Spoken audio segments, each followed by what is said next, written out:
right, I'm here. Sorry for being late. No problem. Good to see you, Brian. Teresa, well, so why don't we go ahead and get started? I can address that right out of the bat here. For the record, we are recording and it's June 9th, 2025. This is the ongoing collective bargaining negotiations between Pasco Hernando State College and the United Faculty of Florida. I see we got both Caitlin and John on behalf of the union. Caitlin, I did receive your proposals on behalf of the union yesterday, I believe it was, and so you copied some of the administrators, and I forwarded that to you as well, and for the college files. So here's where we are, where I would propose for today's meeting. I had emailed it, John. I think hopefully you got it last week. We still have no clarity on the budget from the state, as far as I know. And I'm going to turn it over to Brian here in a little bit so he can give some updates on it. And I think if I saw the headline this morning, I haven't gotten into it, that if anything, they've kind of, I thought maybe we would have something this week, but it looks like we may not have anything this week, and they're extending the session to the end of June, which frankly is not surprising. But obviously with the state budget controls a lot of what we do here locally. And so we are not making any proposals today on the administration side, certainly on the compensation. We had set aside a couple of months ago a number of dates for bargaining in the thought that we would be able to negotiate not only compensation but other items throughout the month of June, and that's not going to be possible from our perspective. We have obviously changes in the administration with new president come on board. I think he started today, if I understand correctly. So we also have to do some work candidly on the administration side to make sure the paths that we were going down with even non-compensation issues are still the paths that the current administration wants to go down to. So we are here today, obviously, but we've canceled June 12th session that we have planned and June 23rd session. We still have on the books a session for June 30th. I can tell you June 12th, the session that we were going to do, while we've canceled the collective bargaining session, have set up a session for administrators on our side to get together and to make sure, see where we are and start going over proposals and input, with the idea being that we think we will be in position then to hopefully present them, but not until, in all likelihood, July. We're not going to be in position to do that on the 12th, even the 23rd. There is a Board of Trustees meeting. I believe it's June 17th. Y'all correct me if I'm wrong. Where obviously budget will be coming up. So we've decided we want to keep June 30th on the calendar, really, to deal with compensation issues. If there is a need to have it, frankly, we're not committing to even having the June 30th session if there's really no need, if we don't get some clarity either from the state or the board on June 17th, or something comes up. We want to have it there. In other words, keep it on the calendar. But if there's nothing to discuss compensation wise, we would likely cancel that. Pam Nadolski is currently out on annual leave, but will be getting back shortly. And first thing she's going to do is reach out and get us some dates on the calendar for July. So that really looks like where we'll have to tackle the meat of all of these things. Now, Caitlin, you all have some proposals, and we'll go through that stuff today. If you want to, you can, once we kind of get through with our presentation today, if you want to walk us through the union's proposals, I think that could be beneficial. And certainly, since administration is going to be meeting later this week on the 12th in lieu of sessions, then we can start to look at those and figure out responses to those. And we might be able to, I don't know if you anticipate having any additional proposals in the coming weeks, but even if we're not meeting on those sessions, if you won't have those, you can certainly forward those, and we'll try and be able to respond more globally. Like I said, like not probably until July, but we want to do it all as much together. The other thing we want to do in July, and again, Pam will reach out on dates, is that we think we need to have an in-person session with everybody getting together for an extended period of time.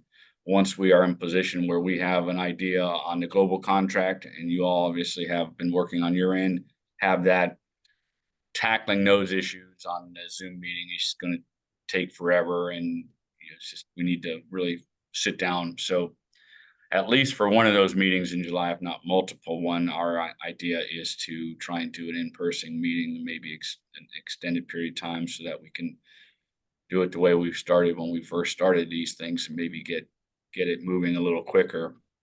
And at least as the compensation wise, we're likely to, be in a little bit more of a rush to try and get things done. Hopefully, right now, as you know, we gave you an overview of where we stood budget wise a month ago. In a moment, I'm going to turn it over to Brian and ask him to kind of recap anything new that's happened, not to go over everything he did in early May, but to bring you up to speed as we're going into budget proceedings with the Board of Trustees here, and answer your questions if you have any. We're still, as I understand it, basing everything off of last year's budget for the most part, because we don't know what's going on with the state level or what we're going to end up with.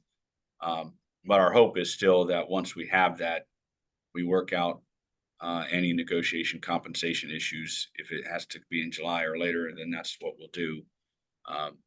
So that's sort of the framework that we have in mind for today. I don't have anything else to add on that. Unless you want to comment, I will turn it over to Brian, where he can give us a little bit of update from where we left off budget wise at our session in early May. And once he's done with that, then my intent would be to turn it over to Caitlin and John to walk through the proposals you want to, if you want to, that you forwarded yesterday. That sounds good. All right, then I'll turn it over to Brian. Ryan, you want to walk us through any updates? Yeah, can you see the Excel spreadsheet now that I posted? Yes. Or PDF, I'm sorry. Again, this again showing the budget. Again, as Brian Koji indicated, originally the Senate was proposing for the state college system 100 million in new operating dollars, the House $40 million. The latest from the state now came out of 60, the House is still at 40. So again, those are starting points where they're, I think, arguing it out. So again, we have to then budget, knowing basically utilizing the state appropriations that were received for the current 24-25 year. And again, we can adjust for any revenue that we collect ourselves. So this spreadsheet is showing that adjustment. Tuition was down 43,000. Is this big enough, or does this look too small? Do I need to zoom it up? Everybody okay with the size? On my screen. Please zoom it up. Yeah, if you can make it a little bit bigger, that would help. Thank That you. help? Thank Yeah. you. All right. So 43,000 down in tuition revenue. Again, the tuition we collect from the K through 12 for dual enrollment reduced rate. Our campus went up this year. And tech fees down slightly, other student fees up slightly. Again, other revenue up being interest income and facilities utilization. So the increase about 480,000 in revenue.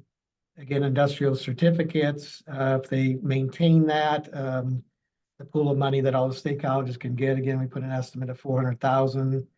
This year, actually, we received about 293. We just got those numbers the other day. And again, hopefully the pipeline will be funded again, which would be about 2.4 million. Again, the last numbers I saw when the Senate was at the 100 million, our allocation potentially was dropping 700,000 from there. So again, we budget that very cautiously as non-recurring money to make sure we don't get caught with if that reduces from year to year. Any questions on the revenue side? All right, the expense side. Brian, Yeah. what's the 4.3 in revenue under NR budget? Negative. The 4.3. 4.3, 4,327,819 in red. at the bottom in the yellow. Okay, that's the, we started last year's budget, 2024-25 in the first column. And then what I do is I deduct out what are non-reoccurring expense, non-recurring budgets. Non-recurring. So the Nursing Institute, we were given $1.5 million last year, but it was non-reoccurring, so I back that out.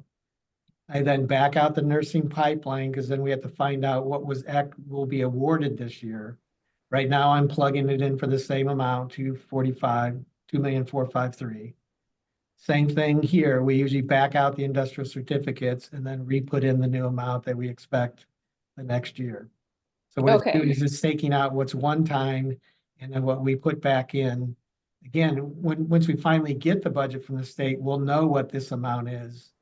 We won't know what this amount is because it takes, as long as they put that pool of money out there, it requires us to submit all the certifications. Then in late May, we find out how many we have, how many reporting, or what they'll actually give us for those certificates. Okay, that makes sense. Thank you. Yep. All right, and the big category again is personnel. Again, this is trying to reflect within the personnel budget we have.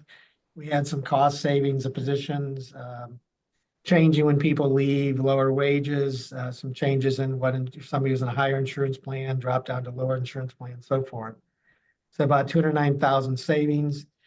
We have the two Nursing Institute positions, executive director and the coordinator, that get deducted because they actually come out of the Nursing Institute money that we had this year is one time, $1.5 million, but about $1.3 million of that hasn't been spent, so it'll be rolled over and then can cover those two positions going forward.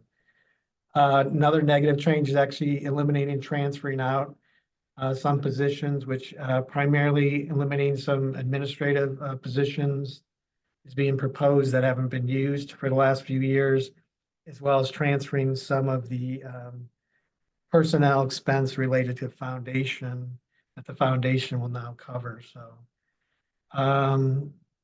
again, some other minor changes with the new position that we're proposing, a maintenance position for the East Campus related to STEM building and fire science. Transfer in, there's an aviation position, instructor position that was covered under Carl Perkins before that we do not have enough money in Perkins to cover, so the college will assume that cost. Again, in the prior commitment, huge items. I'll start out with the health insurance change of us going to the state plan, $1.9 million. Estimated 7.5% increase in the middle of the year, 234,000. Increase in pension change, 105,000. 62,000 is a new thing to us. That's when an employee gets a pre-tax benefit when they're paying their premiums for various health insurance. We now have to pay those tax savings back to the Department of Management Services. So that's something new now being under state insurance. So again, you see that, yes. What was the personnel costs that the foundation is now covering?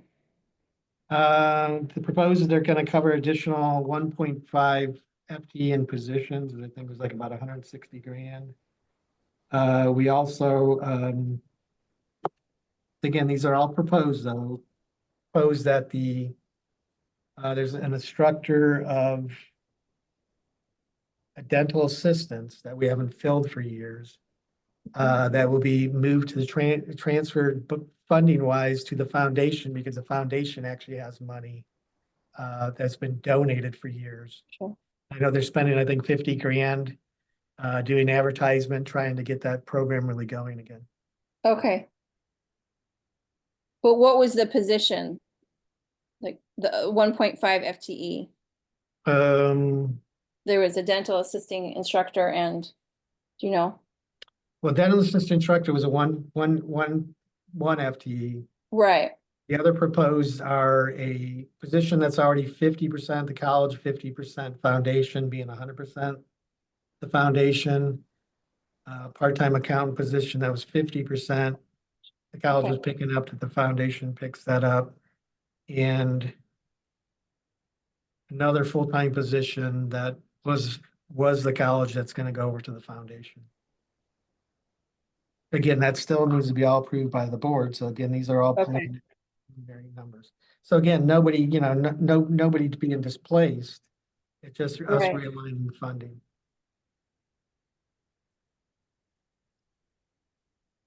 All right, so if we move into again, longevities and degrees, which we showed last time, are non-recurring money.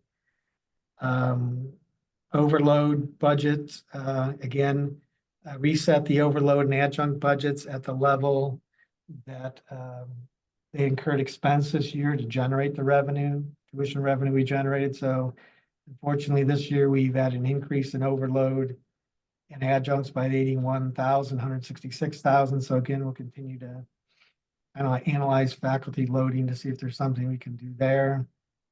We noticed the law enforcement and fire academy adjunct rates we're at the lower rate as a non-credit. So we're moving those up and proposing up to change the salary schedule there that we no longer have a non-credit tuition schedule. We have everything's under the same as it was the credit before. So again, the additional increase to do that to make sure we're competitive with the fire academy and the police academy was $116,000. Again, pension increase for the overloads is $6,400. So those are, the major increases, more personnel. We go down, we have a line for Faculty Development Institute, again, allocating, keeping the same amount of money, like 1,000 more we added to it, of just, there's an initial plan that was put in to utilize those funds by, I think, David Sullivan and his group.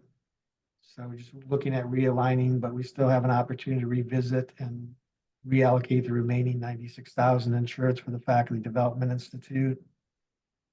Again, some changes in current expenses of prior commitments of contracts and agreements, but again, significant reduction, 668,000 in various areas throughout the college of current expense and trying to get balance the budget. Again, looking at past years, multiple years history of spending experience and what was not being spent. Same thing with capital, a little bit of reduction there.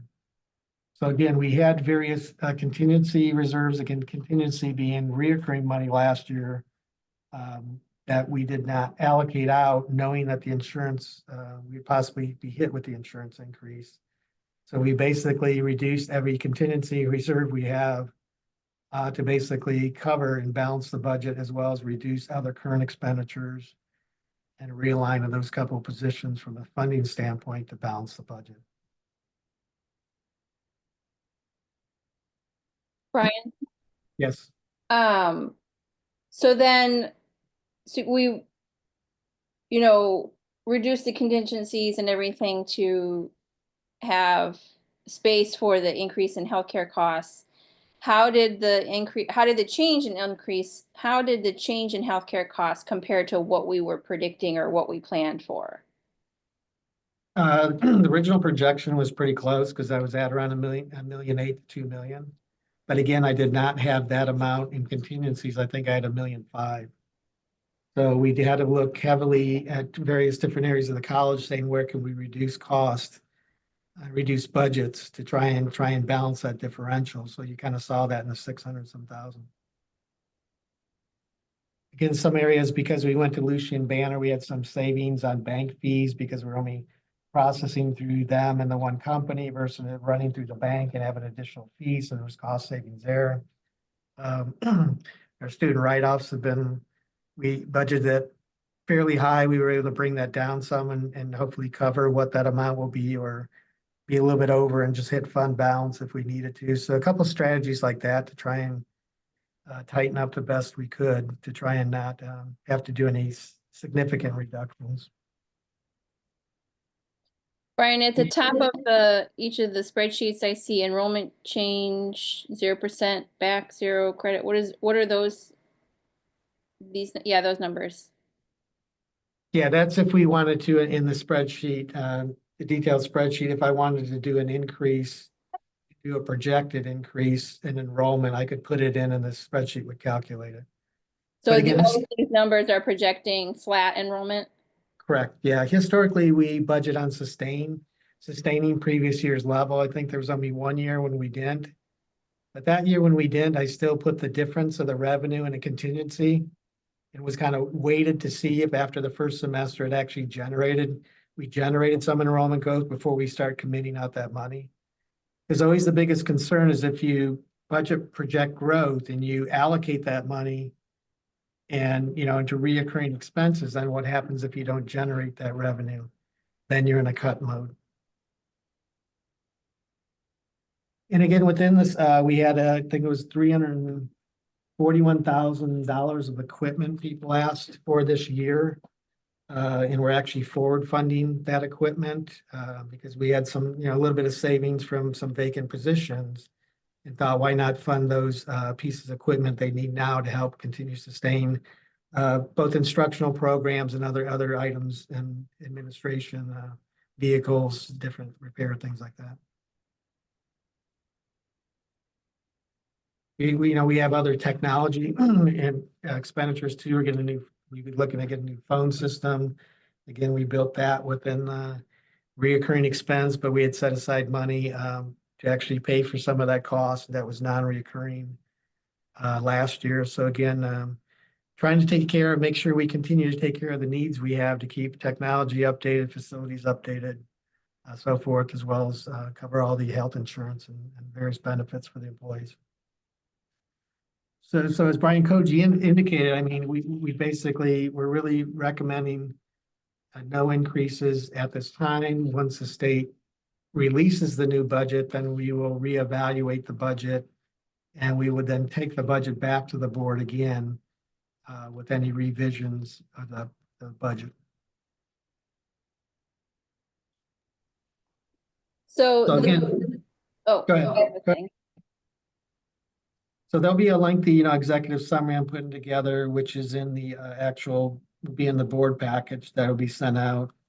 So it's the normal executive summary like we did in the past, showing the major changes to the budget. And then I'll present that at the June 17th board meeting. And then we'll continue with the practice of doing the Zoom meeting the day after, where myself and the president will be on presenting the executive operating budget summary to anybody who wants to attend or listen, the same way we did to the board, and answer questions, as well as that will be, we'll record that so that anybody who was not able at that time will be able to see that back on the financial services website page.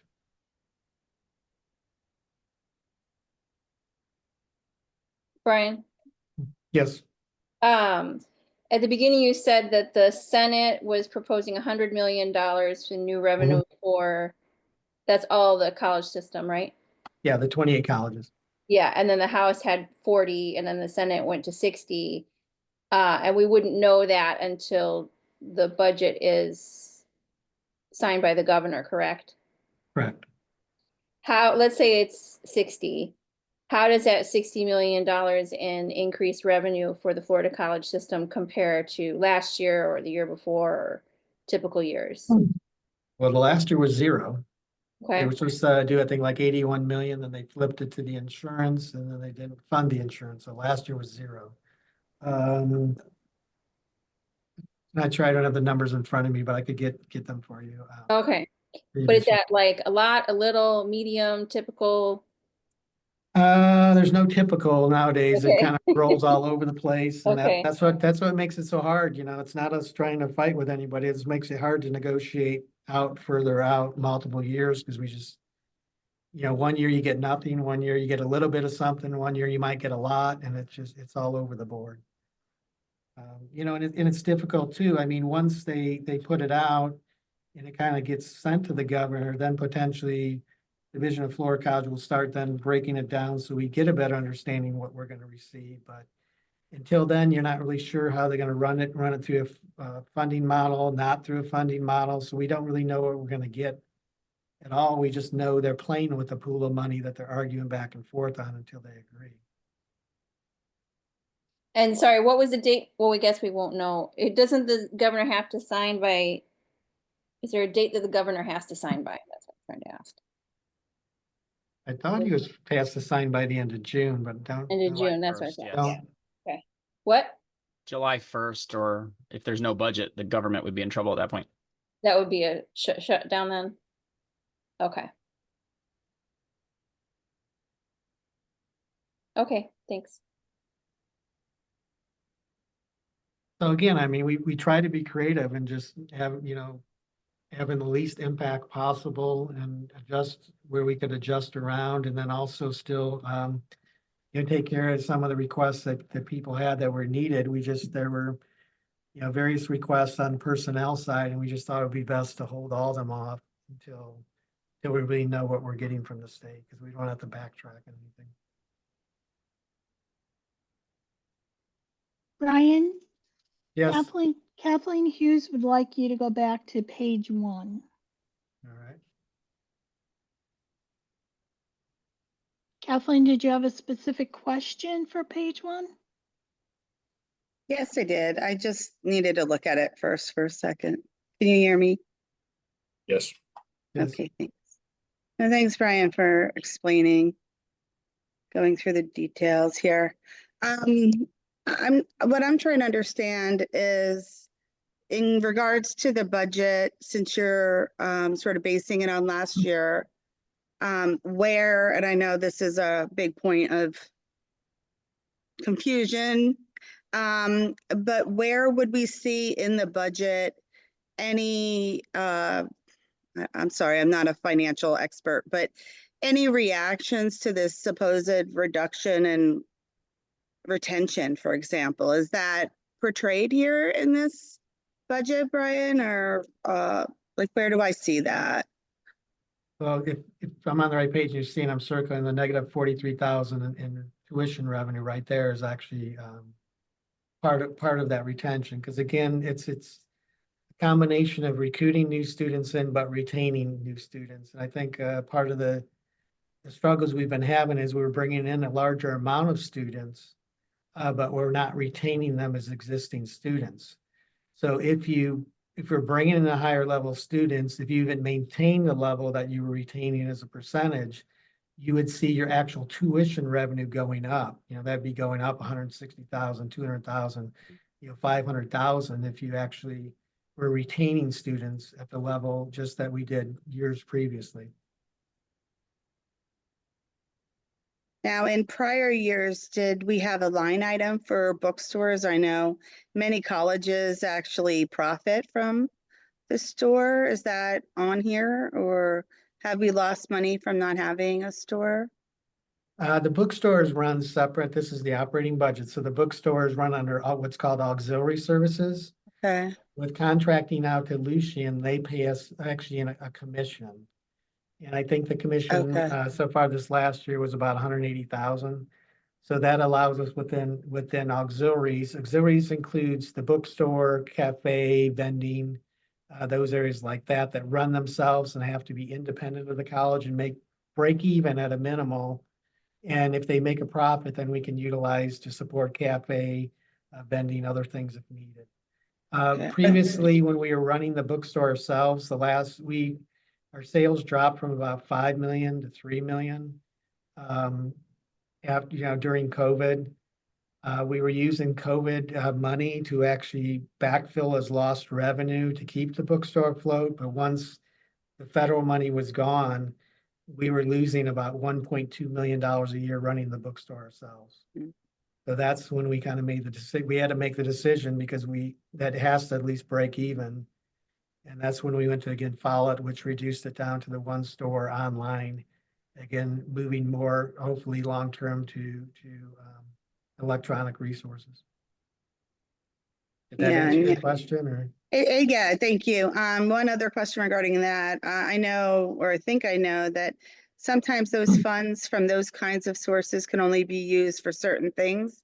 Is that the case? Like the payback that you get for, or the college gets for the bookstore, that can only be used for certain things, but not other budget Yeah, items, right? Is that right?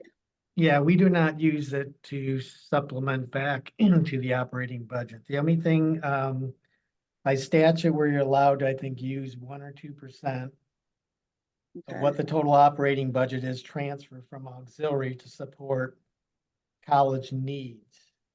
The only thing we use it for right now is about $10,500. That's under the president.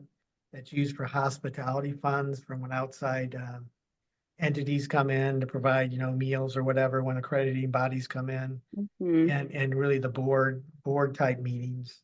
So that's the only thing we currently use it for.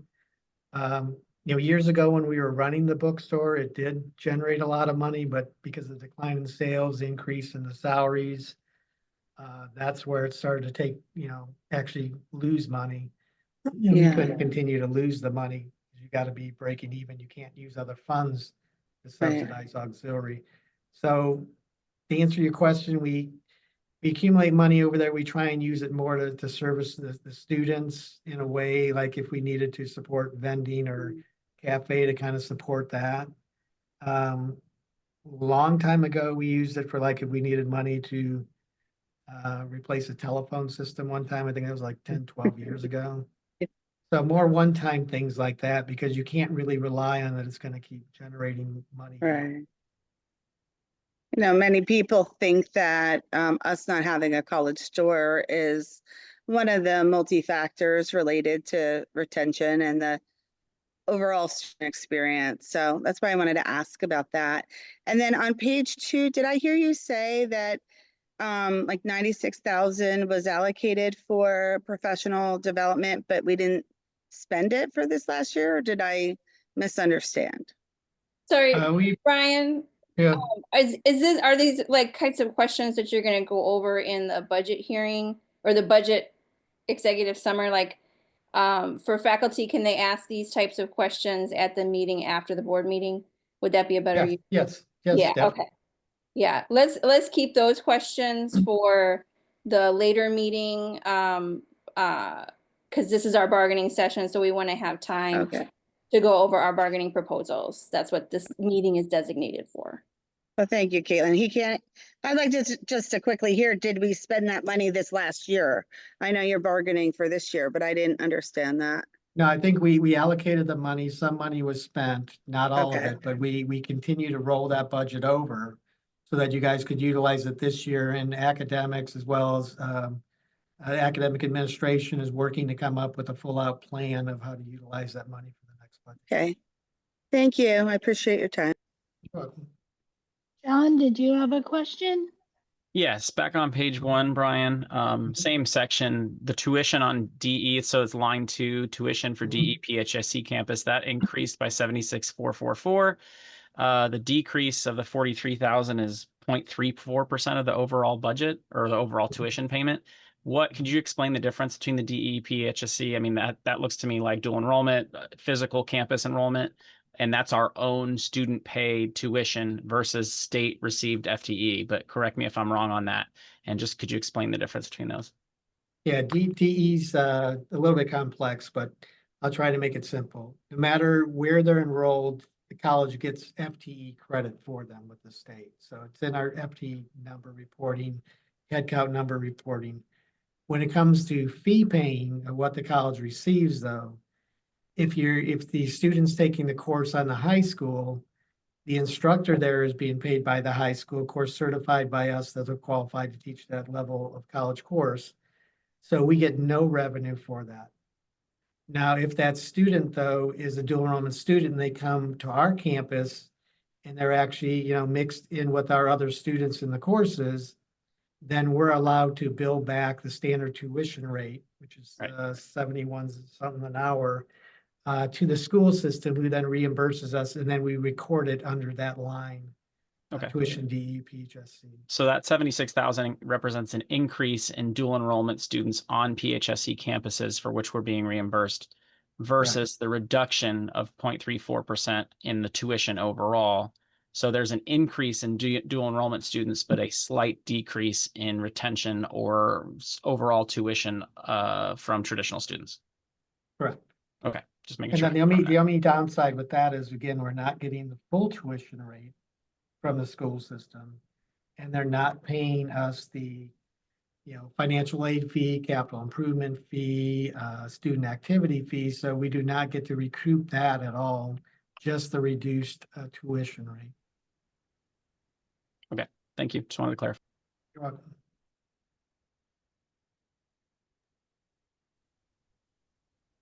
All right, unless any other questions, I'll let you move on, Brian.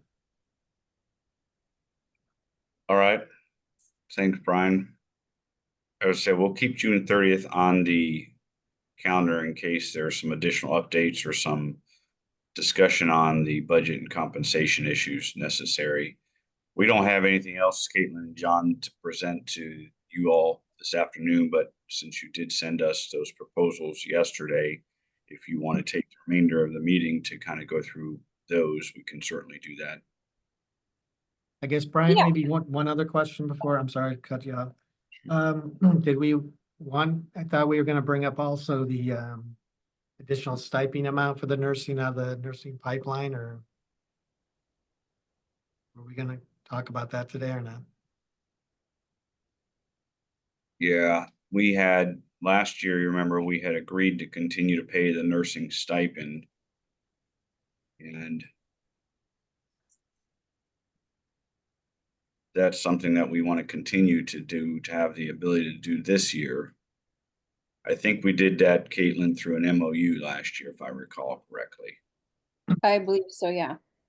So and I think we just had it, we're doing it year by year, although I think we've had it for several years. So I think that's what you're referring to, right, Brian, to the ability? Yeah, I think we had it last year written, just subject to that if we receive the money from the state for the nursing pipeline, we would move forward with that.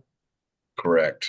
And the proposal for us is to continue to do that. And if we have to do it in the extend the MOU or do it in a similar MOU, still contingent on receiving the money, I assume, right, Brian? Yes, definitely that. Now, in past years, I believe we did have MOUs with across the board raises, and that just had the language, this was contingent upon state funding, and we would renegotiate if that state funding was drastically different. Is that something the administration might be agreeable to this year? Well, I think at this stage, we can certainly propose that for the nursing stipend, if that's what you're referencing. If it's broader compensation, obviously we can't agree to anything yet because we don't know what we're doing, but Okay. yeah, that's essentially what we're asking for. Same for the nursing stipend that we did last year, same thing this year. Okay. So are we ready for the union to present our policy proposals for the articles that we sent over? Yeah, we can go ahead and do that I don't know can you share your screen and put those up, whichever ones you want to start with?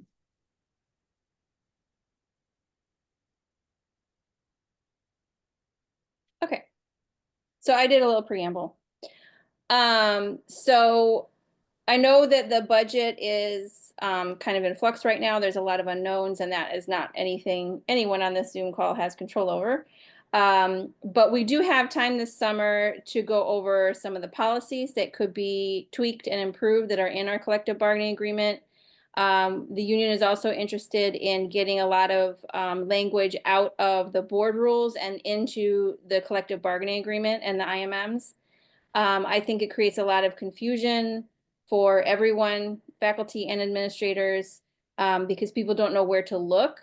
If they want the policy on something, do I look to a board rule? Do I look to an IMM? Do I look to the CBA? So I did not get all of the language from some of the board rules into leaves of absence, but that's something we can continue to work on. So we are in full book negotiations, and that union is now ready to go through the CBA and make any tweaks that we need to. It's been great having a CBA, having policies that work well for both administration and faculty. We have prepared revisions so far to 4 articles, 2, 3, 12, and 13, and I'll go through those. And then we also have 4 articles that we would be content to keep as is: recognition, management rights, grievance procedure, and reduction in force. So I do want to remind everyone that Florida statute requires both parties bargain in good faith. which means that both parties must participate actively and make a sincere effort to come to an agreement. And that is part of our statute. So we are here to work together to find solutions that work for both sides, and then get to our second CBA. Let's see here. It's not, hold on a second. Where'd my, oops. I gotta do it that way. Here's Word. Okay. So I took the CBA Word document and did all the track changes in it, and then had to move it out so we could have individual Word documents for the articles. I felt that would be easiest. But then Word was wrestling with me and would only autocorrect and auto-fix everything. So the articles and section numbers are the same as what's in our current CBA. And then there are track changes here for changes, and then but sometimes the letters ended up being messed up. So the duration is just we'll have to fix that when we get ready, but we would like a 3-year contract. I don't know if we've negotiated that yet. Hey, Lynn, are you able to, I don't know if it's the same for everybody, it's very small on my screen. Well, I can maybe make it bigger.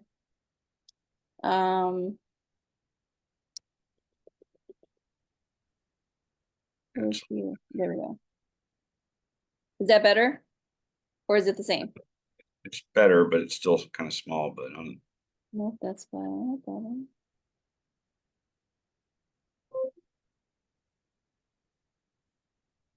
How's that?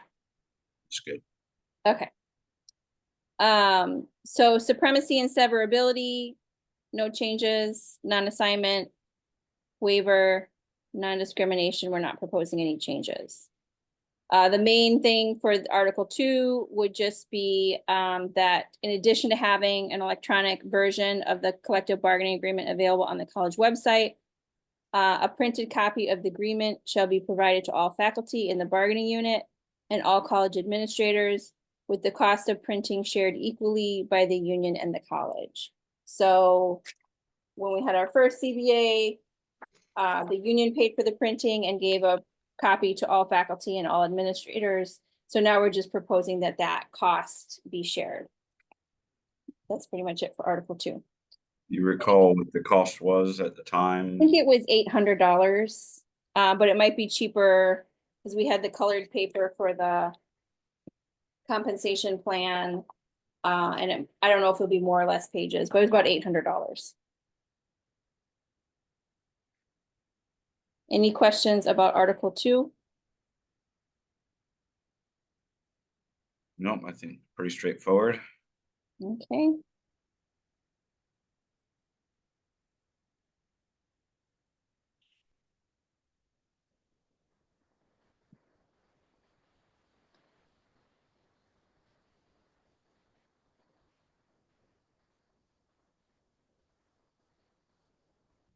Can everyone see that? Yes. Okay. So Article 3 is union rights. One thing that really was not working for the union is that previously the internal email, the contract said we could only use it to announce meetings. And there are certain pieces of information that all full-time faculty need to know because they are affected by being in the bargaining unit. And so sometimes the email, we needed to use the email for more than that. Specifically the ratification votes. So people needed to have that announcement. We mailed as well, but the ratification votes needed to be announced. So we are proposing language that says the union shall have the right to use without cost the college mail system, including email, to communicate with members of its bargaining unit. The union shall be provided access to college email distribution lists that include members of its bargaining unit. So basically, just allowing us to use the email to communicate with members. Questions? The union office, honestly, we haven't used it, but we can leave it there. Access to faculty. So when we have the college-wide orientation, This would allow the union to make a presentation and or provide a packet of information about the union. And the administration will notify the union of the date 2 weeks prior, which was already the same. College Day has been working. We've had presentations there that were voluntary. Access to information has been working just fine. We haven't had any issues there.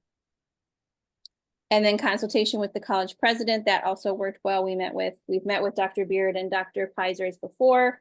We plan to contact Dr. Hall to meet with him as well. So this just says that we can meet with the college president once a year at a time that's convenient, and additional meetings between the union and the college president and his or her designee shall occur upon request. And this would not be a substitute for college bargaining. This would just be, or the grievance procedure would just be meeting with the college president. So that's Article 3. Any questions?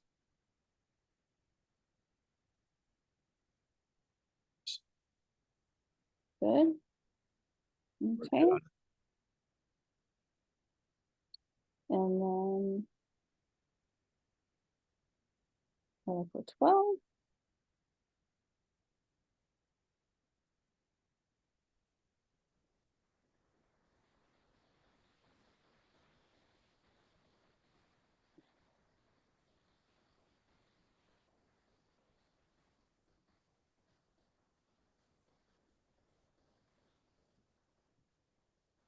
Okay. So Article 12 is leaves of absence.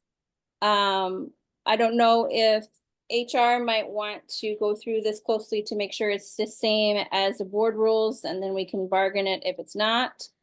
But this has general provision for leaves of absence, sick leave, personal leave, FMLA, extended medical leave, temporary duty, illness, injury in the line of duty leave, military leave, court-related leave. We'd like to have an appendix with the IMM about sabbatical leave. In general, we'd like to have the forms that are required as an appendix, and if there's an IMM or a board rule that is awkward to put into the CBA, we'd like to have those as appendices. And then these are 2 new sections. So section 12.11 is course banking for family or medical leave.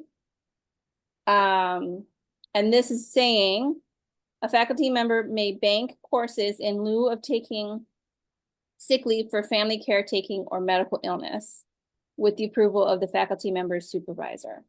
So instead of taking sick leave, you could bank 1 course per semester. So up to 45 instructional hours in the fall and 45 instructional hours in the spring, to then teach those 2 courses or 90 instructional hours in the summer without the overload pay. So this would not cost the college anything, but for parents with young children or people with elderly parents or people with chronic health conditions, they could have a reduced load in the spring and fall. So those courses would be taught by an adjunct, but then that adjunct pay would not go to them in the summer when they're teaching 2 courses in the summer, or the equivalent of. This is really a way to just make life easier for people that may have family to take care of, or that might have chronic illnesses, and just kind of help people out. Parental leave. So a faculty member shall be granted 6 weeks of paid leave to be used following the birth, adoption, or placement into foster care of a child. Use of this leave shall not be debited against sick leave. So this is just basic treating people fairly, allowing for people to bond with their children, and this would apply for both maternal and paternal leave. Questions about that? The only question, so these last two sections are new. College does not currently have these benefits, but the union is proposing them. Is my understanding correct? Correct. Yeah, yes. Julie, do you want to speak about 12.11? Yes, I can do that. There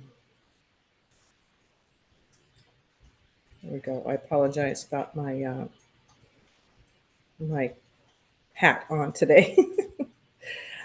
So in reference to 12.11, I was employed here at the college from 91 to 96. I have 3 kids. I gave birth to my 3rd child in 96. And in terms of how this helps the college and the employee, I was just on the fence about whether or not I could handle for that first year working the full 15 credits. And had I had an option to change to course bank, so to speak, this is kind of a brainstorm that I've had, but also in talking with other educational, institutions about the flexibility that they provide.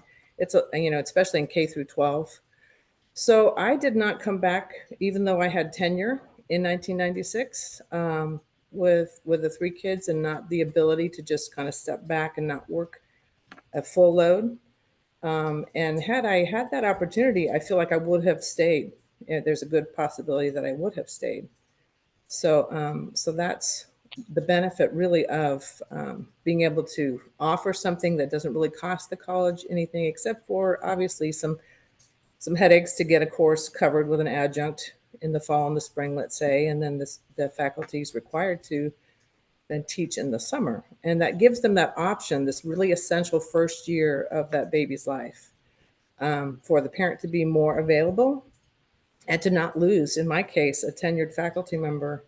And it just was really too much. And I had to make a, game time decision and lose a lot of years of experience. And fortunately was able to come back in 2008 and be able to, pick up where I left off, except for not really, So that's the advantage, and that's an example. And the other example would be for medical. If you have a situation where you need to take care of a spouse, personal medical needs, similar to approving something through FMLA, but because faculty, if you can reduce the load to 12 and part of that is online, let's say, they're just having this available would really help, I believe, retain faculty. And it would only be approved by not family members, by the supervisor, obviously, and something that would have to be just like FMLA. You've got to have the medical reports that would substantiate the reason for it. So anyway, I think, in both examples, just be a really great thing to offer.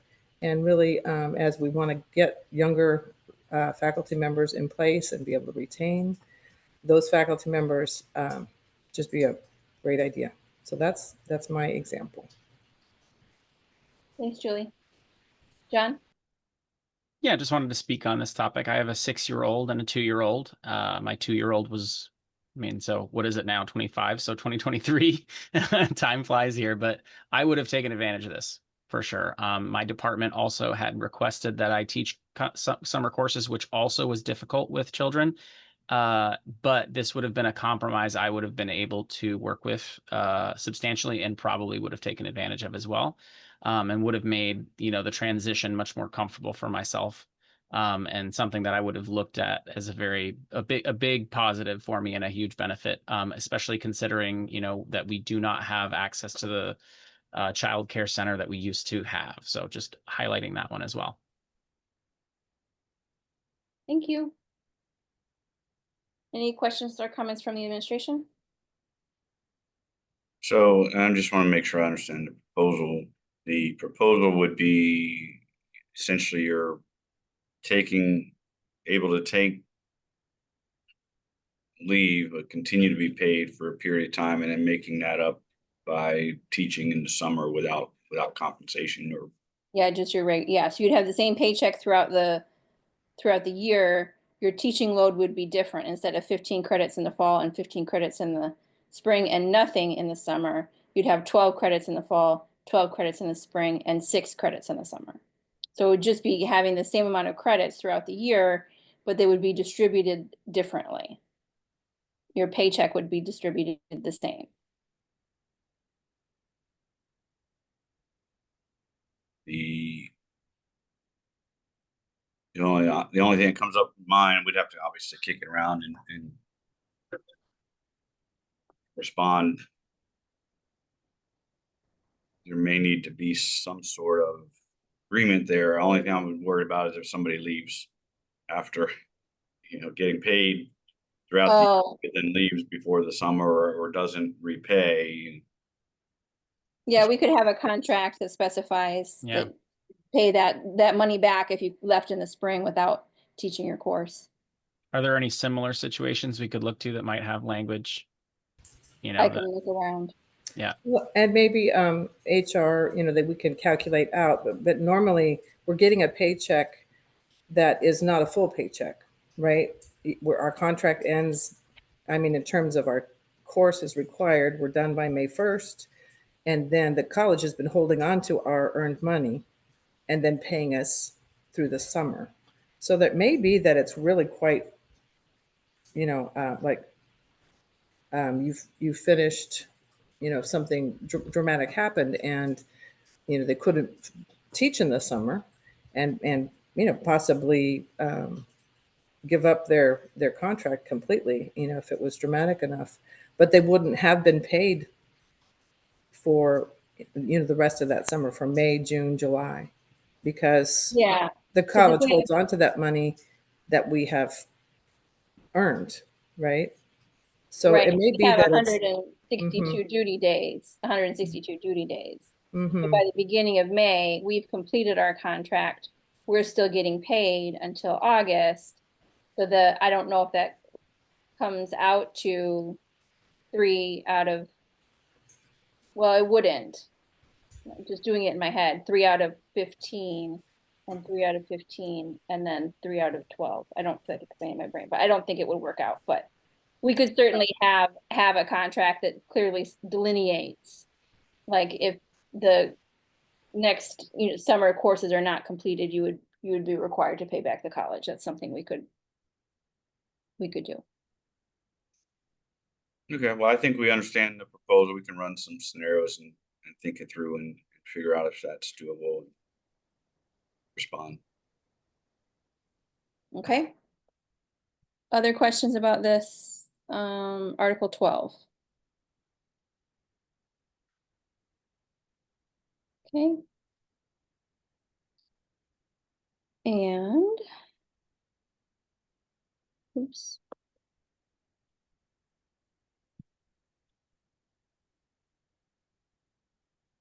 Okay, hold on.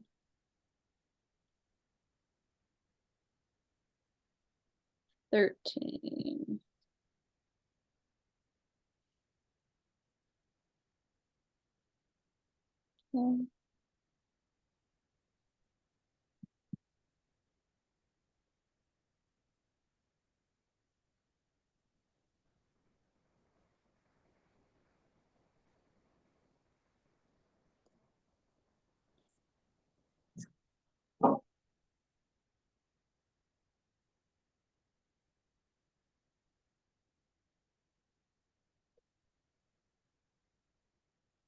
Okay. Can we see this? Yeah. Yeah. Okay. All right, so we're not proposing any changes to academic freedom or right to privacy, safe workplace, personnel files, intellectual property. Did I do something here? Caitlin, you might enlarge it again. Or yeah. How's that? Okay. I took out long distance credit card calls. It's maybe not real applicable anymore. Parking, professional skills. Tuition reimbursement would be the same, but I added 13.10. That had been childcare. So 13.10 had been the today care, but that's not around anymore. So I changed it to tuition waivers for dependents. Hold on, I can't see anybody else. Okay. Nope. There we go.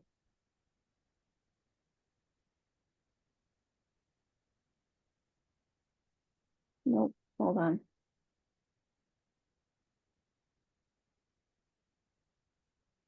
Never mind. I'll just do this.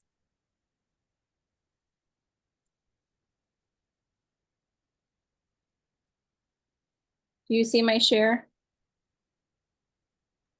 Yes. Yes? Okay. Okay. Nope. So tuition waiver for dependents, is that what you see? Yes. Okay, thank you.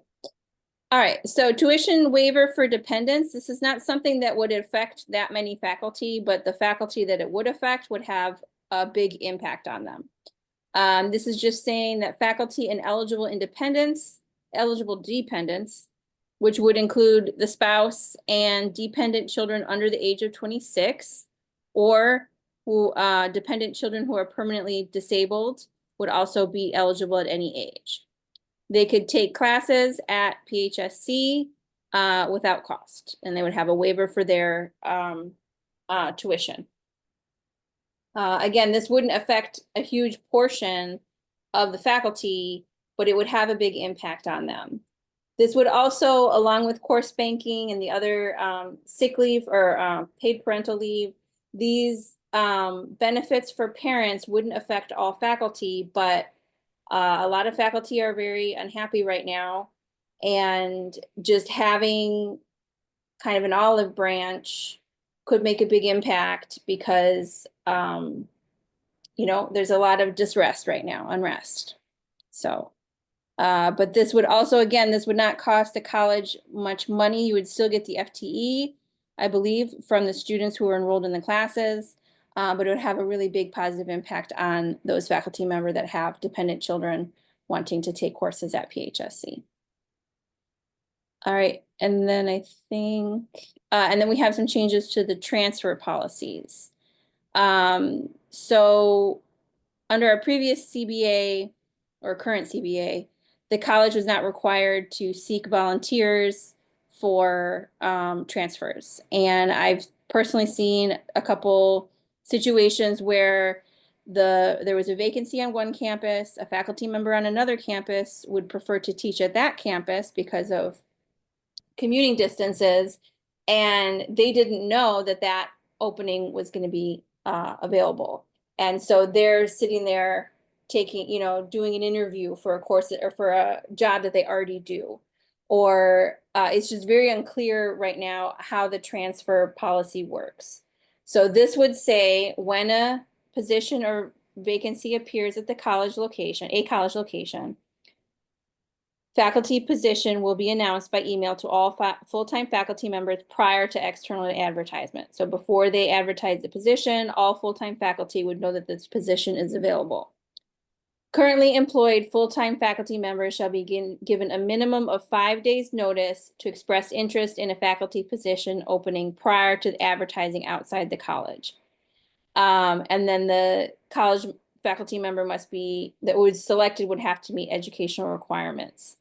Here it goes on to talk about the administration is the one who chooses, you know, faculty members for transfer. You'll consider the faculty member's length of service, performance evaluations, program needs, and the interests of the college. So this is basically just saying prior to advertising a position, the college would notify all full-time faculty that this position is open. This would save the college time and money as well, because if you have the person that interviewed at the other campus, now the campus that they're at, there's an opening that you now have to advertise again, and go through the interview process again. Instead of just doing it once, you have to do it twice now, if that's the case. So this would benefit both the college and the faculty, and that is a change to the policy.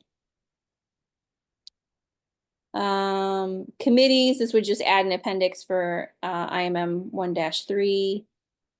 Weingarten rights is staying the same. Retired faculty members. And then I'd request that the administration put the sick leave payout, because I believe that there's been changes to statute and policy, and I didn't really know where we're at with regard to all of that. So sick leave payout could go in that part of the article, Article 13.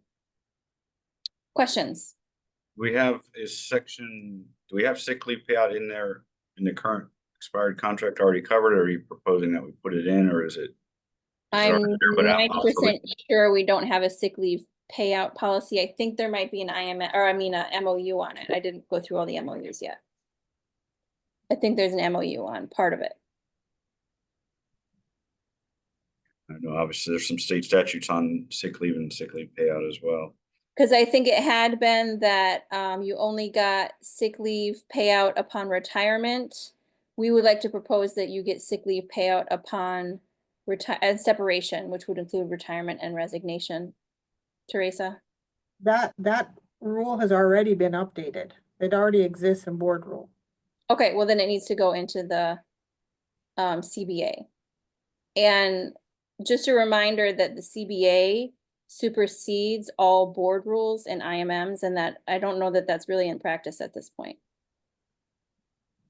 So this change was to the advantage of all employees, because the definitions under which retirement was considered for the college, retirement from the college versus retirement from FRS, that's where there was a lot of discrepancy.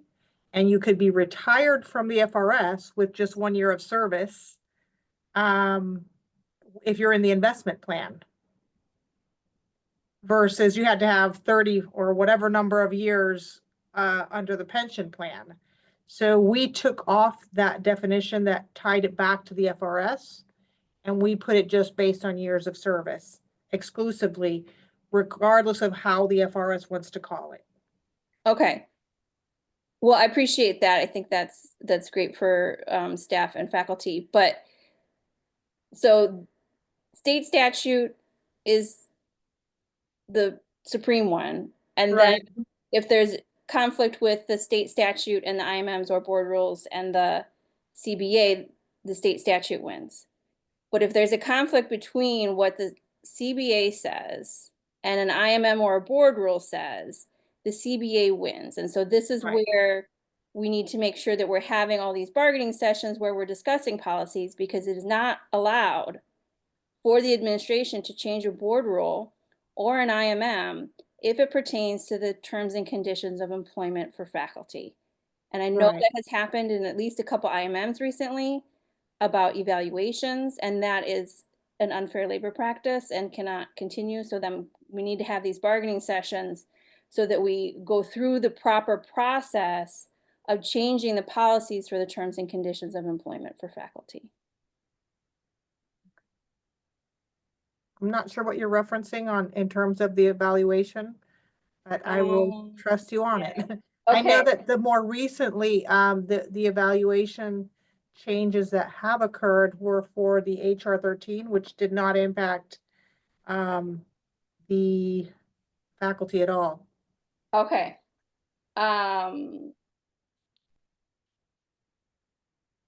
There's still also, I think, some discrepancies between board rules and the college or the collective bargaining agreement. So that's something that, both sides can go through it with a fine tooth comb and make sure we get them right.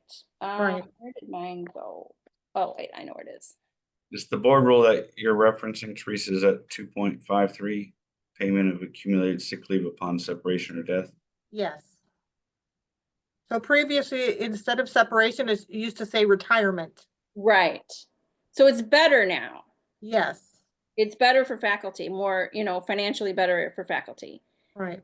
But we can't make changes unless they go through the collective bargaining process, which in a publicly noticed meeting, and we go through the process where we have the ratification process, and that may be cumbersome sometimes, but I think once we get the second CBA and get everything in there, then it will be much more clear. I think there's a lot of confusion among everyone about what's in the CBA and how does it change and what are board rules and what are IMMs. I think that's just very confusing. So I'm looking forward to the process of getting our CBA to include all of the board rules and IMMs in the proper language. And then it's very clear how the process for developing policies and the process for making sure that policies are followed.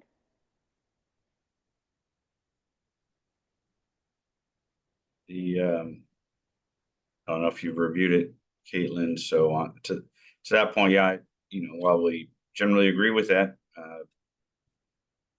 this one looks like it was updated some time ago as the union Yeah. reviewed at 2.53, and for purposes different. 2.53. Yeah, Yeah. I'm just wondering if we put it in the contract, is the union proposing that we take what's in the current 2.53, where we've done away with the retirement language and just put it based upon the vesting? The one I'm looking at here, it says after completion of 6 years, I'm paraphrasing. After 6 years, you get 45% payout of sick leave up until your 10th year, and then it goes up to 50%. Yes, yeah, that's fine. It just needs to be in the same document. I think myself and many other faculty and staff find it very confusing to have to sit and sift through 20 different Word documents or PDFs on different sites. You have the internet, you have all of that business. So we just want all of the terms and conditions of employment for faculty to be in one PDF or one printout, because that's the appropriate way to do things if you have a labor union.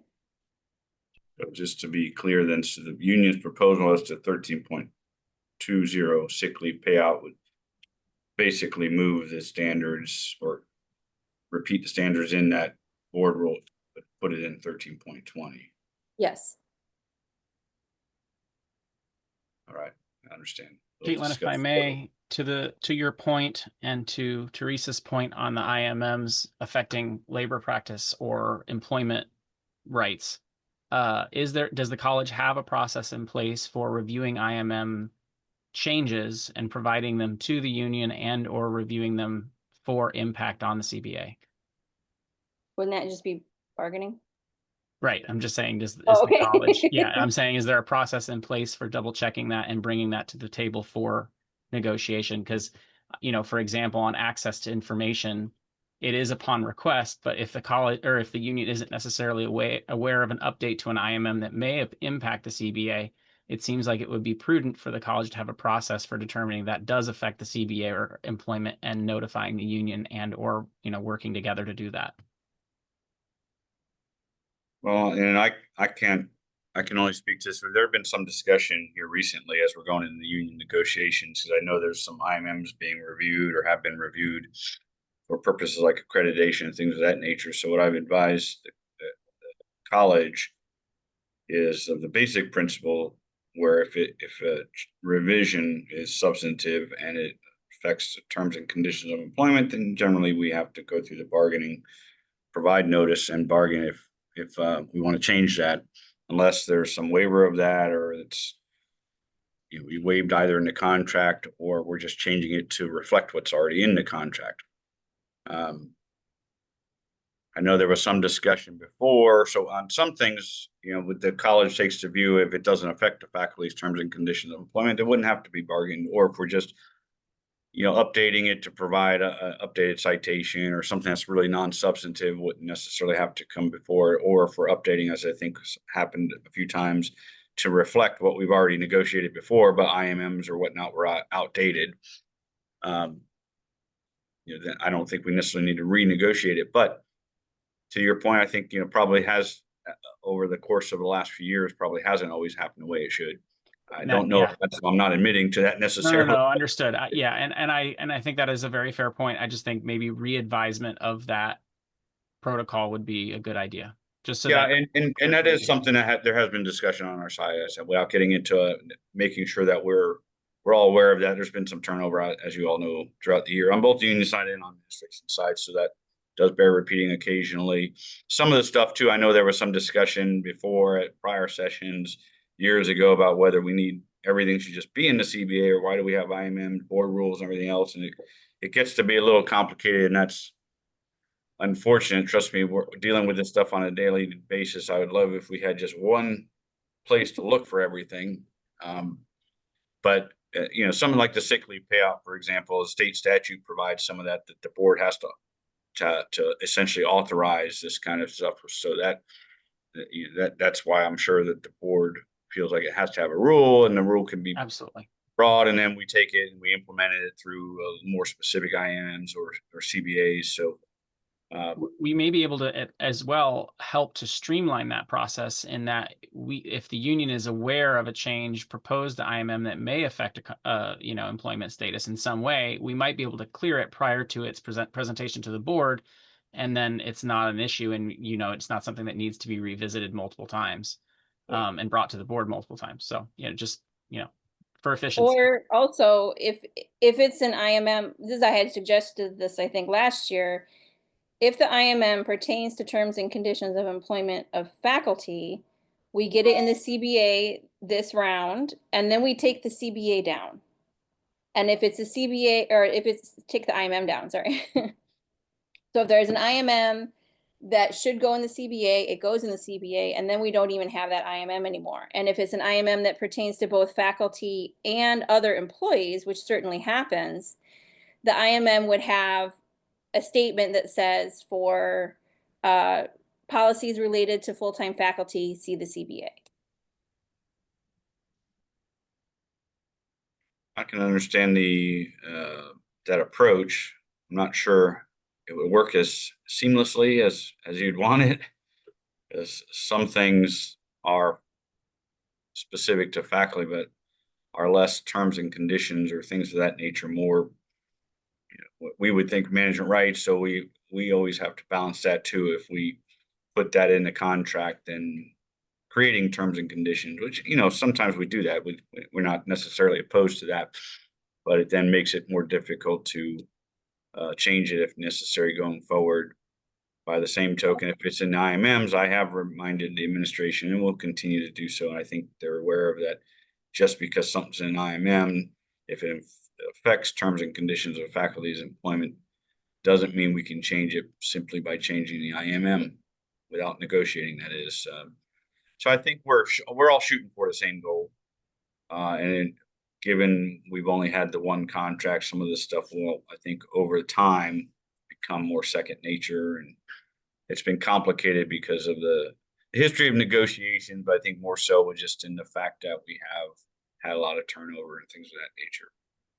So, but I think we're all on the same page. We'll continue to reiterate that though, and we'll look at it. I just want for the sick leave payout to make sure that when we're looking at the current board rule, to make sure that what you're proposing is essentially that the same terms, if you will, be reflected in the collective bargaining agreement. If it's something different, that's fine too. Just we'd want to know what it is you're proposing, because it would, if agreed to, would require us not only put it in the union contract, but then update the board rule. If it's something where we can keep the board rule as is, but then incorporate that into the contract, that's probably a little simpler to do. Then so let's say there's a board rule that works for everybody, and we copy and paste it into our CBA. Would there be a process, or would the administration be agreeable to eliminating that board rule if the only thing in the board rule is terms and conditions of employment for faculty? And what would be the process for taking a board rule down? I mean, the process is the board would you'd have to follow the same process as they enacted it. I can't really speak to whether or not they would go that far in terms of taking it down. Sometimes it's good to have both. I can just tell you my experience, Caitlin, I haven't broached that topic with your board.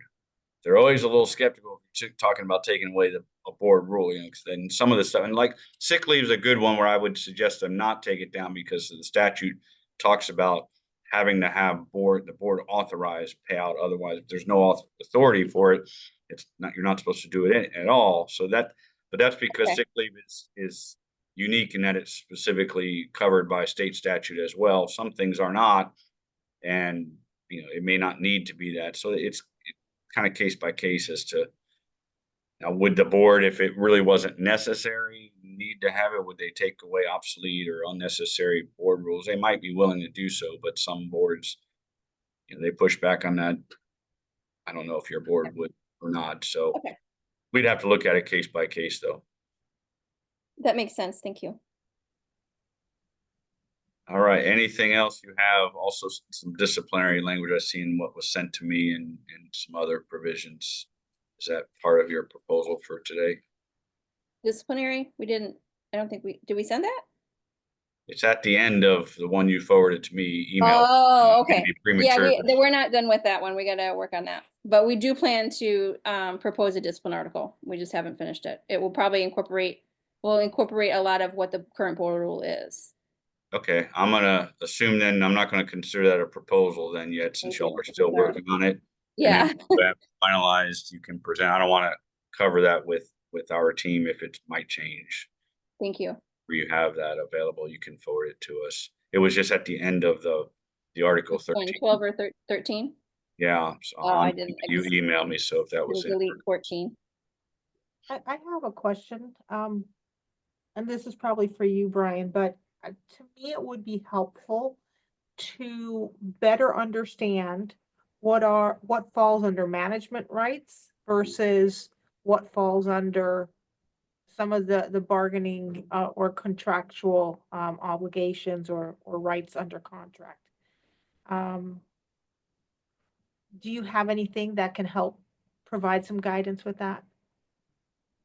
I can provide some more specific guidance to you offline, Teresa. I can Okay. address that now more.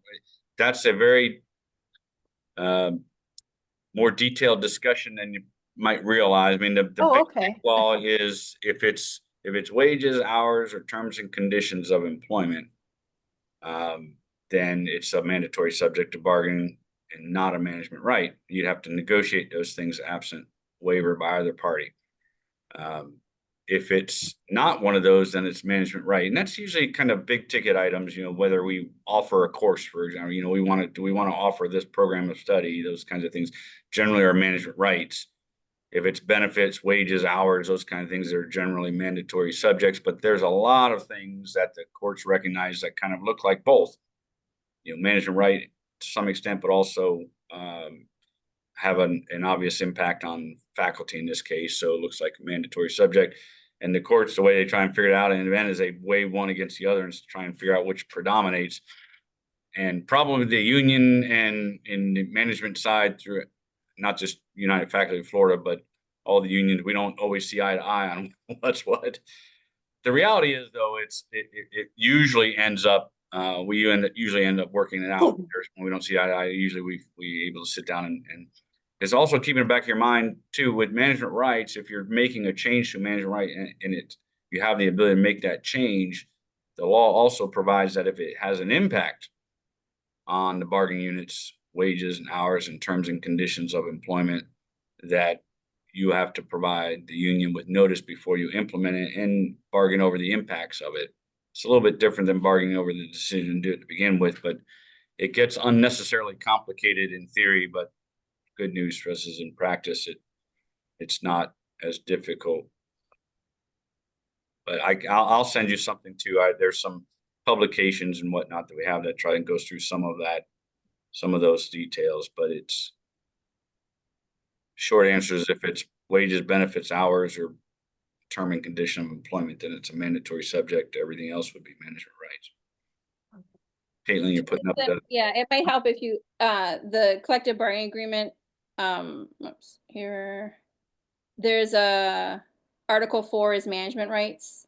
And that tells you some of the details like hiring decisions. That's a management right. So the college doesn't have to take into account whoever or facilities, staffing patterns, who teaches what classes.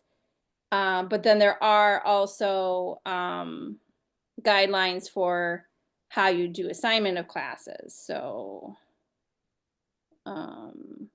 Right, so if you look at that management rights clause, Article 4, you can kind of see the types of topics that are typically considered management right, are those big ticket items, you know, we're trying to, what courses, those kind of things, those.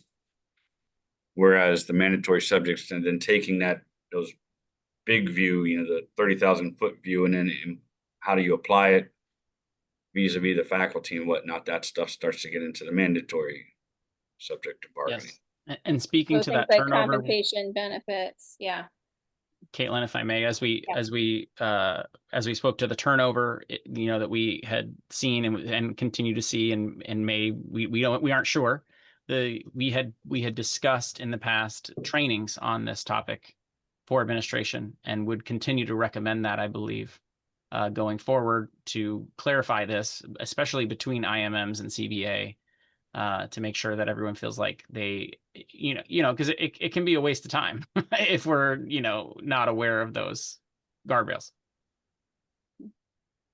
Yeah, and it's something that they continue to occasionally question me about, and I continue to provide that more informally. What I would say to the union, to you all, if there are things like that you're seeing, you can reach out to either myself or to administration. We at least look into it, because I don't think there's any real intent from administration side. If we're doing something, changing something, you think, hey, this really should be bargained first. No, I think it's the opposite. I think I'm hearing from administration that there is confusion. I think it's the opposite, where, we are providing education where possible, given that we have limited ability to do that. And that would really be more of the college's ability and role to do that. But we would recommend that, especially specific administration and staff receive that training so that they are, competent and able to provide education to others as well, so that they can work, their departments can work most smoothly. I believe we had, Caitlin, correct me if I'm wrong, but I believe we had kind of a structure of who that would be. But if not, we could probably provide some feedback as to what we might want to see is not necessarily mandatory, but available training. We could also, as once this contract is finished, do, joint know your contract trainings. And we could work with you, Brian. We did offer that before. I think it would. Yeah, really that's the make one I it- meant. Sorry. Yeah, no, yeah. It would just make it smoother for everyone if we all know how the contract works and what's in the contract. Because I don't think it, there's ill intent. It's just there's some Just confusion. Yeah. confusion. Yeah. Well, and I think that my question came about, and I was just reflecting on one of the items that was being proposed here in terms of, providing faculty first the option to, know about vacancies. And in my brain, in my head, of from history, is that to me that was hiring wasn't one of the management rights, and so who you hire, and this. To me, it's one of those that falls in between. It could be one or the other. And so that's why I was saying, I was requesting some clarification. If there was something that fully defined or more fully defined, but from Brian's response is that there are, I guess that's why we have negotiations, because at the end of the day, it's all lots of shades of gray. And on that particular example, what I'd say is if you're talking about a specific decision, who we're hiring, who you're transferring, that kind of thing is typically not a bargainable topic. If you're talking about the process, not so much the hiring, but transferring existing bargaining member to another bargaining position, then we could probably argue about that in front of a Public Employee Relations Commission, whether that is or is not mandatory subject. But generally, when I'm looking at the process, and which is what they're proposing here, kind of let's have a process where we have X number of days posted so that we can then work through the process and leaving the decision ultimately as to who's selected to the college, then that starts to look more like mandatory subject of bargaining to me. And it may be a gray area, maybe not, but it's one of those things where if either side brought it up and negotiated, let's talk about this, the others, we're not going to say no, we're not going to talk about it, and we'll try and work it out and see if we can reach an agreement.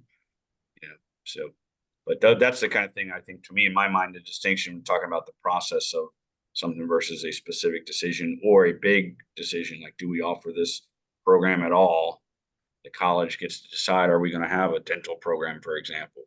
Once we decide, yes, we want to do that, we're hiring bargaining unit to teach it, then you start to talk about mandatory subjects, like what are we going to pay that person, that sort of thing. But I've got some other things that might help you too, Teresa, on some of that I'll send around to folks on our side might help. And if you all look at it, and you want to do some sort of training along the lines of what the union suggests, and certainly we're open to that. I think a lot of the turnover might have impacted some of that. We've had these conversations on our side, less formal side before, but it might be necessary to have something along those lines again. But we can talk about that. I'll leave it. I don't want to commit to that one way or the other during bargaining or whatnot, but okay. Anything else with Article 13? Nope. I think we understand the union's proposals on these. We'll talk them around. I know your email also said that you're working on some other proposals to have for us at the next session. So we'll look forward to that. If you get them done beforehand, certainly you can circulate them by email to us, and we will endeavor to try and review everything so we can respond. As I said at the outset, so that we don't set expectations where we can't meet them. It's highly unlikely that we'll have anything on the contract in June. I think with everybody coming in, the changes to administration, the goal is to have those discussions amongst our side in June if we can, but to then meet, and preferably in person, to really go through everything line by line in July. But anything that changes that on your end, let us know. We'll do the same. We'll get Okay. some dates on the calendar for July. So then the June 30 in 3 weeks, right? Do you anticipate having any proposals or any responses to these proposals? I don't think we're going to have proposals on it, in my understanding, although we haven't yet met as a group for some of Sure. the things with the current group anyway.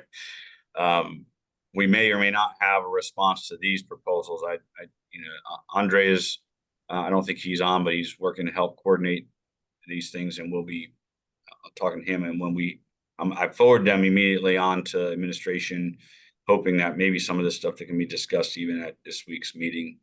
And if it can, we might have a response, or at least some thoughts on it. Whether we have counter proposals, I really can't answer that. But the same token, even if we don't on June 30th have the ability to respond or whatnot, but you have other proposals and want to bring them forward and walk through them so that the July sessions can be a little bit more orderly when we do respond. And I think this time, the goal from our side, I'm not speaking out of turn here, is to try and do everything in more broad global package as we can.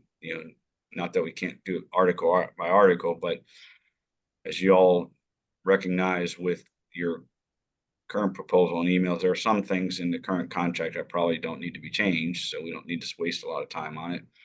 And then there's going to be things that just need to be tweaked a little bit here and there to bring them up to speed, remove some obsolete stuff, or fix some things that might didn't work as best as it could have. And then there are probably going to be a few things that really require us to roll up the sleeves and try and figure out.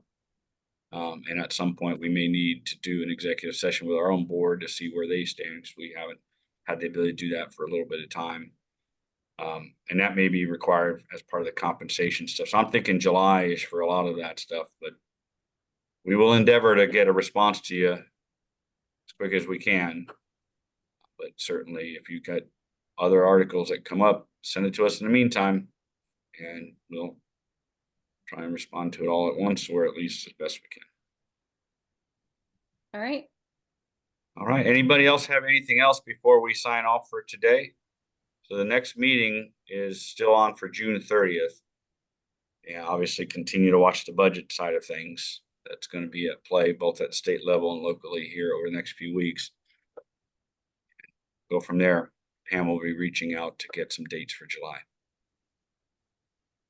Anybody else? Nope. All right. Thank you. I think we're done. Thank you, everybody. We'll adjourn Thank for the you. day.